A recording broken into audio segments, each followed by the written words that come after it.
Untuk menekan pengangguran dan menggerakkan perekonomian rakyat, berbagai terobosan ditempuh pemerintah desa. Budidaya ikan lele merupakan satu dari sejumlah upaya yang ditempuh pemerintah desa Alur 2 Bakaran Bate, Kecamatan Langsa Baro, Kota Langsa. Pemerintah desa menyalurkan bantuan benih ikan lele kepada warga untuk dibudidayakan.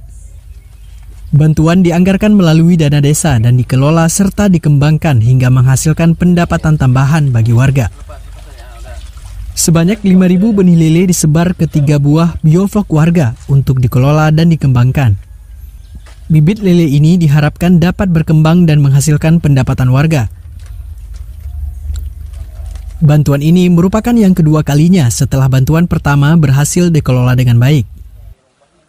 Kami setelah menyerahkan bibit lele beserta pakannya, ini hasil dari keberhasilan panen yang pertama, yaitu anggaran Desa APBD 2024. Semoga dengan pemberian bibit dan makanan ikan lele ini nantinya dapat berkembang dan bisa berkembang biak kepada masyarakat yang lain, sehingga dapat bisa kami gulirkan lagi kepada masyarakat yang lain. Dan apabila nanti ini bisa berkembang, insya Allah tahun depan kalau memang bisa kita anggarkan kembali bioblok untuk masyarakat yang lain.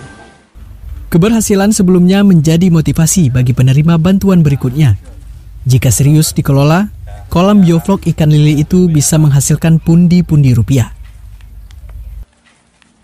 Setelah memberikan bantuan ikan lele yang kedua, yang pertama alhamdulillah kami berhasil. Mudah-mudahan yang kedua ini lebih berhasil lagi dan hasilnya pun lebih memuaskan lagi daripada yang sebelumnya.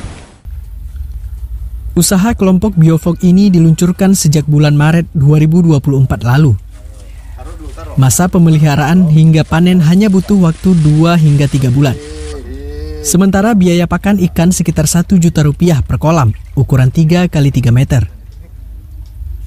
Pada panen perdana, warga memperoleh penjualan hingga 2 juta rupiah per kolam.